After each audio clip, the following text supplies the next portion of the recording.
Most welcome, my student. How are you? Are you fine? Thank you. आज हम लोगों की चर्चा का विषय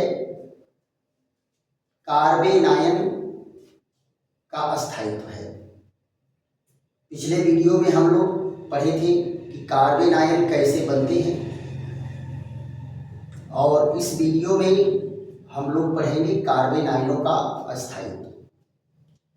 तो दो मुख्य कारक हैं जो इसको अस्थायित्व प्रदान करते हैं। पहला कारक है प्रेरणिक प्रभाव, पहला कारक प्रेरणिक प्रभाव और दूसरा कारण है मेसोमेरिक प्रभाव। प्रेरणिक प्रभाव और मेसोमेरिक प्रभाव के बारे में आप लोगों को पहले बता चुके हैं, इसलिए उस पर विशेष चर्चा नहीं चलेगी।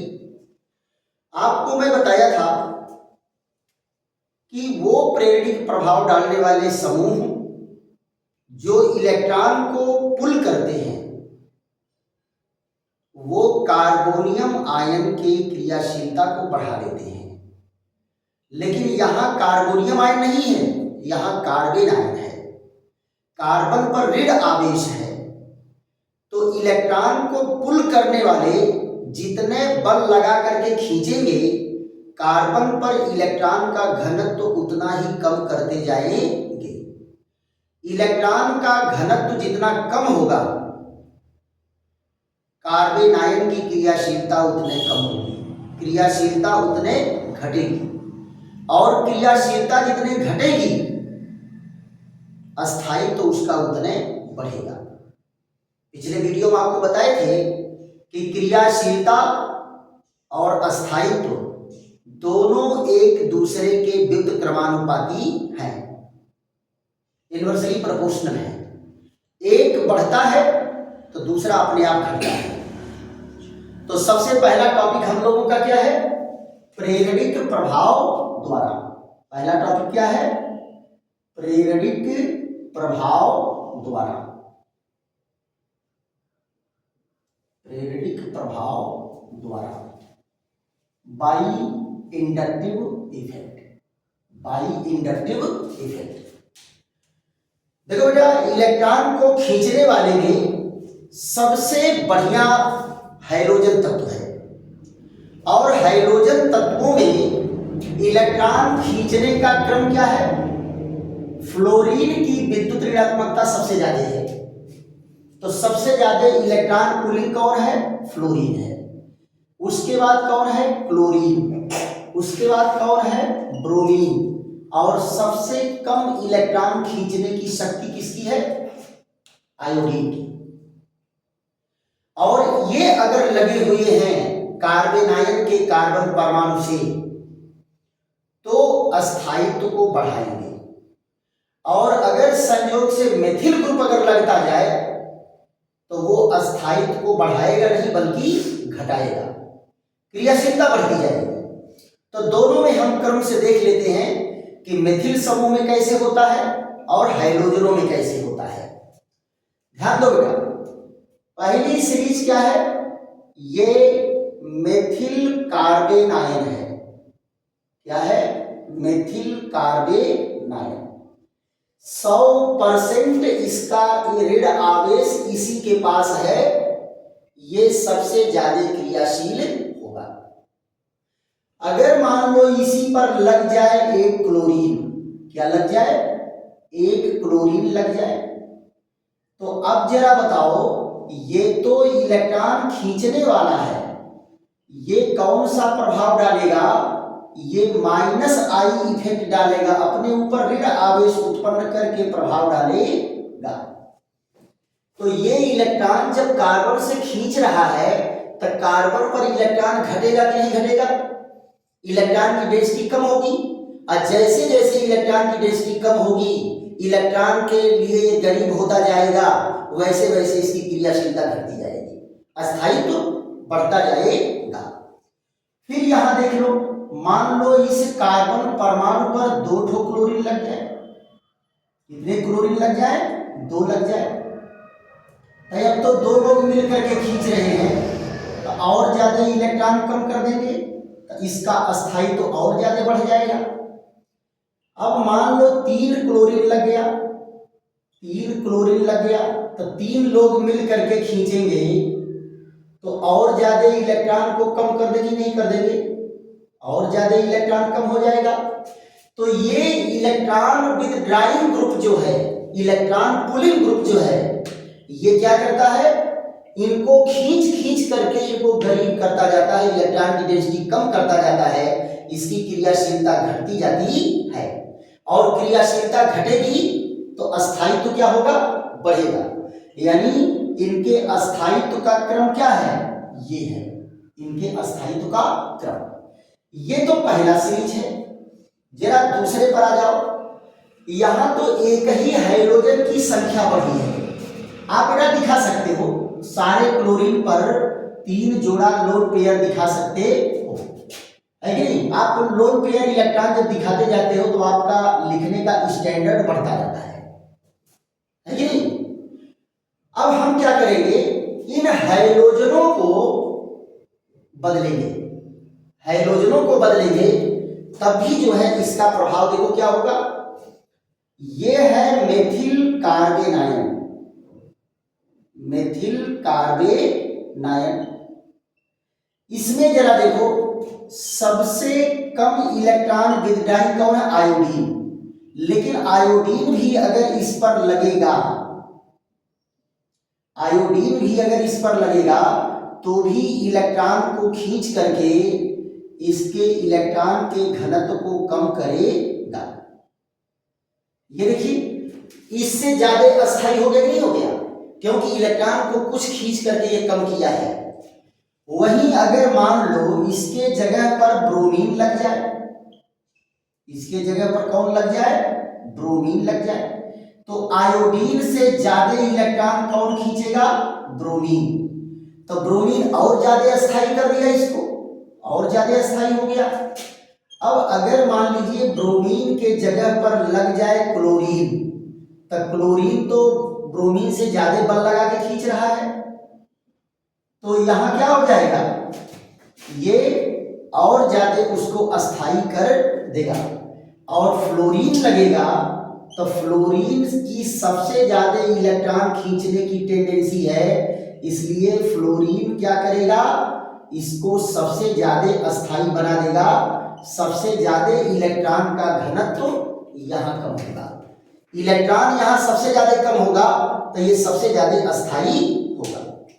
ये क्या है, अस्थायित्व का क्रम है, अस्थायित्व का क्रम। आप सोच रहे होंगे कि अगर मेथिल ग्रुप लगा हो तब क्या होगा। मेथिल ग्रुप अगर लगा होगा तो अस्थायित्व तो बढ़ाएगा नहीं बल्कि अस्थायित्व तो घटाएगा। जरा उसको भी देख लेते हैं। तीसरा क्रम क्या है, यहां मेथिल समूह को जोड़ते हैं। अब ये देखिए मेथिल कार्बेनायन है, मेथिल कार्बेनायन, ये सबसे ज्यादा अस्थायी होगा। अगर इसमें एक ठो मेथिल ग्रुप लग जाए, इलेक्ट्रॉन इंड्यूस करने वाला, इलेक्ट्रॉन इंड्यूस करने वाला एक ग्रुप अगर लग जाए तो ये क्या करेगा, अब इलेक्ट्रॉन के घनत्व को कम नहीं कर रहा है, बढ़ा रहा है। और जब इलेक्ट्रॉन बढ़ेगा तो क्रियाशीलता बढ़ेगी, अब क्रियाशीलता बढ़ेगी तो अस्थायी तो घटेगा। यहां देखो 2 ठो अगर मेथिल ग्रुप लग जाए, यहां CH3, ये CH3 और यहां H। अब देखो बेटा इसमें 2-2 लोग इलेक्ट्रॉन को इंजेक्ट कर रहे हैं, यानी इलेक्ट्रॉन के घनत्व को और ज्यादा बढ़ा दिए। इलेक्ट्रॉन का घनत्व और ज्यादा बढ़ गया तो इसका अस्थायित्व कम हो गया, क्रियाशीलता बढ़ गई। वैसे ही यहां जरा देखो, अगर 3 ठो लग गए, 3 मेथिल ग्रुप लग गया, 3 मेथिल ग्रुप, तो ये तीनों लोग मिलकर के इलेक्ट्रॉन को प्रेषित कर रहे हैं, तो सबसे ज्यादा इलेक्ट्रॉन घनत्व कहां होगा, यहां। इसकी क्रियाशीलता सबसे ज्यादा, अस्थायित्व सबसे कम, अस्थायित्व सबसे कम। तो ये प्रभाव किसके द्वारा पड़े हैं? पेरियोडिक प्रभाव द्वारा। पेरियोडिक प्रभाव आप लोगों को बताए थे कि पेरियोडिक प्रभाव एकल सिग्मा सहसंयोजक बंध द्वारा होता है। एकल सिग्मा सहसंयोजक बंध द्वारा इलेक्ट्रॉन इंजेक्ट किए जाते हैं और उसी के द्वारा इलेक्ट्रॉन पुल किए जाते हैं। क्लियर? तो यहां जरा देखो, इनमें क्या कहेंगे? ये अस्थायित्व का क्रम है, अस्थायित्व का क्रम। और इसमें क्या है? ये अस्थायित्व का क्रम है, अस्थायित्व का क्रम। और ये बेटा कौन सा ऑर्डर आपको दिए हैं? ये ऑर्डर दिए हैं इलेक्ट्रोनिगेटिविटी का। किसका ऑर्डर दिए हैं? इलेक्ट्रोनिगेटिविटी यानी विद्युत ऋणात्मकता का क्रम है। कौन सा क्रम है? विद्युत ऋणात्मकता का क्रम। और जिस एलिमेंट की विद्युत ऋणात्मकता जितने ज्यादा होती है, शेयर्ड पेयर्ड इलेक्ट्रॉन को खींचने का पावर उसका उतने ज्यादा होता है। पक्का? तो आप लोग क्या समझ लिए कि प्रेरणिक प्रभाव जो है कार्बन आयन को कैसे अस्थायित्व प्रदान करता है। इसका आप लोग स्क्रीनशॉट ले लीजिए और उसके बाद जो है हम लोग अगले टॉपिक पर चलते हैं, मेसोमेरिक प्रभाव द्वारा। रुकिए मतलब, मेसोमेरिक प्रभाव जो है क्या होता है? पिछले बार हम लोग चर्चा कर चुके हैं। मेसोमेरिक प्रभाव में धन आवेशित कार्बन या ऋण आवेशित कार्बन किससे जुड़ा होगा? कॉन्जुगेट चेन से जुड़ा होगा।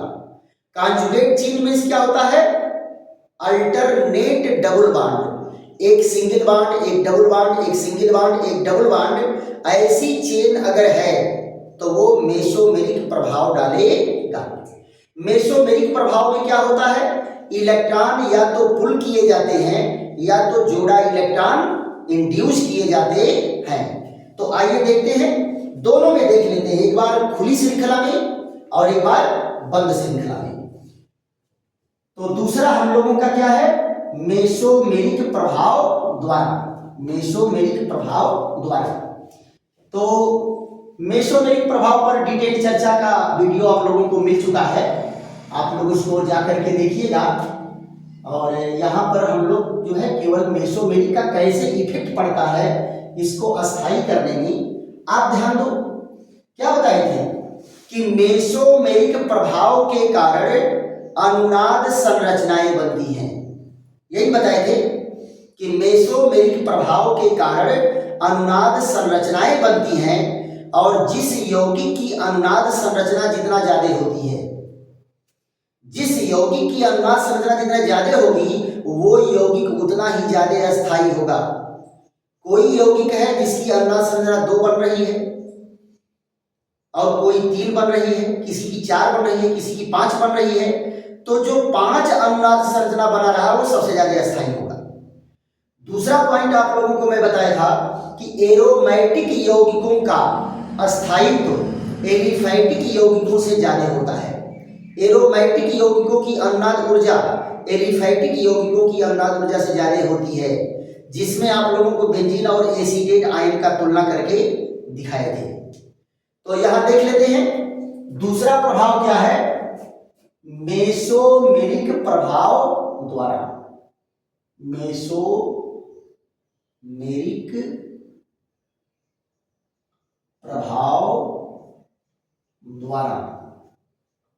मेसोमेरिक प्रभाव द्वारा आप देखो, पहला जो है हम लोग ओपन श्रृंखला वाला लेते हैं, CH2 double bond CH, CH double bond CH और CH2 नेगेटिव चार्ज। देखो बेटा, ये क्या है? कार्बन आयन किससे जुड़ा है? कॉन्जुगेट चेन से जुड़ा है। Single bond double bond, single bond double bond. तो ये क्या करेगा? इलेक्ट्रॉन को रिंग इसमें प्रवेश कराएगा।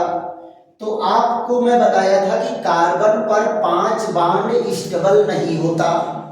5वां बॉन्ड अगर बनेगा तो कोई एक बॉन्ड टूटेगा। तो तो यहाँ देखो कार्बन पर 5वां बॉन्ड बन रहा है तो टूटेगा कौन? जो कमजोर होगा। यहाँ डबल बॉन्ड है ना, डबल बॉन्ड में आप जानते हो एक सिग्मा होगा एक पाई होगा, तो कमजोर कौन होगा? पाई। तो पाई वाला बॉन्ड टूट के कहाँ चला गया? यहाँ चला गया। तो इसकी रचना कैसे बन गई? CH2 डबल बॉन्ड CH और CH, इलेक्ट्रॉन देखो इस पर आ गया, और यहाँ CH डबल बॉन्ड CH2। अब देखो बेटा सिंगल के बाद डबल बॉन्ड इधर भी है और सिंगल के बाद डबल बॉन्ड इधर भी है। इधर अगर इलेक्ट्रॉन दिया तो ये टूट करके यहाँ ये पहले पोजीशन में आ गया। अगर ये इलेक्ट्रॉन यहाँ बॉन्ड बनाया तो ये टूट के इधर चला गया। तो इसकी रचना कैसे हो जाएगी? ये CH2 single bond CH double bond CH, यहाँ पर CH double bond CH2। Electron कहाँ गया? इलेक्ट्रॉन यहाँ गया। अब जरा देखो सिंगल के बाद डबल यहाँ है तो ये इलेक्ट्रॉन देगा तो ये टूट करके ये कंडीशन। तो ये प्रभाव क्या है? ये मेसोमेरिक प्रभाव है ओपन श्रृंखला में। तो मेसोमेरिक प्रभाव के कारण अनुनाद संख्या जितने बढ़ेगी, अनुनाद संरचनाओं की संख्या जितने बढ़ेगी वो उतने अस्थायी होता चला जाएगा। दूसरा एग्जांपल देख लेते हैं कहाँ? एरोमेटिक वाले में। ये कौन है? बेंजील कार्बेनायन, बेंजील कार्बेनायन। यहां देखिए CH2, यहां पर क्या है?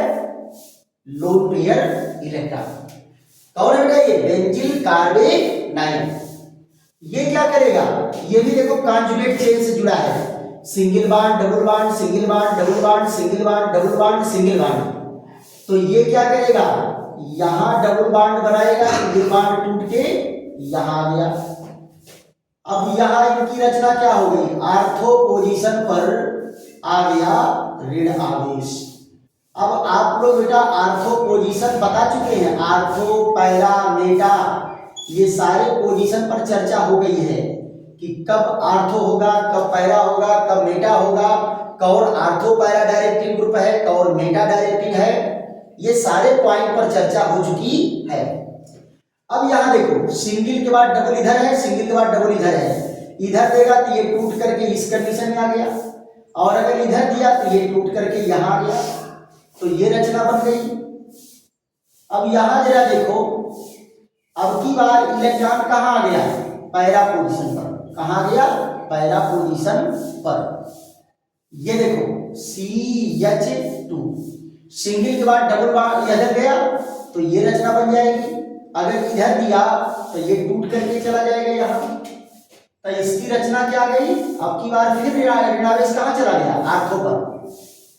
डबल बॉन्ड और यहां देखो आर्थो पर ऋणावेश आ गया, ये CH2। फिर देखो बेटा ध्यान से, सिंगल के बाद डबल बॉन्ड इधर, सिंगल के बाद डबल बॉन्ड इधर। अगर इधर बॉन्ड बनाएगा तो ये आपकी रचना बन जाएगी पहले वाली, और अगर इधर ही इलेक्ट्रॉन दिया तो ये टूट करके यहां आ जाएगा। तो आप जरा देखो फिर अपने ओरिजिनल पोजीशन में पहुंच गया, यानी ये फिर क्या बन के तैयार हो गया? मेथिल कार्बे, अरे फेनिल क्या इसको कहें? बेंजील कार्बेनायन। ये देखो ये बन गया। अंतर दोनों में क्या है? ये दोनों केक्यूले रचनाएं हैं। आपको मैं बताया था कि यहां केक्यूले रचना में अंतर क्या होता है? एक रचना में दोनों एक ही हैं। ये दोनों क्या है? एक ही है। एक में जहां डबल बॉन्ड है, ध्यान दो, यहां डबल बॉन्ड है तो यहां सिंगल बॉन्ड है, यहां सिंगल बॉन्ड है, यहां डबल बॉन्ड है, यहां डबल बॉन्ड है, यहां सिंगल बॉन्ड है। आप देखो एक रचना में जहां डबल होगा वही दूसरी रचना में सिंगल होगा। तो दोनों रिंग एक ही है, यानी ये दोनों कंपाउंड एक ही है, जिनकी अनुनाद रचना कितनी हो गई? 1 2 3 4 अनुनाद रचना हो गई। तो इस अनुनाद रचना के कारण ये अस्थायित्व तो इसका बढ़ता चला जाएगा।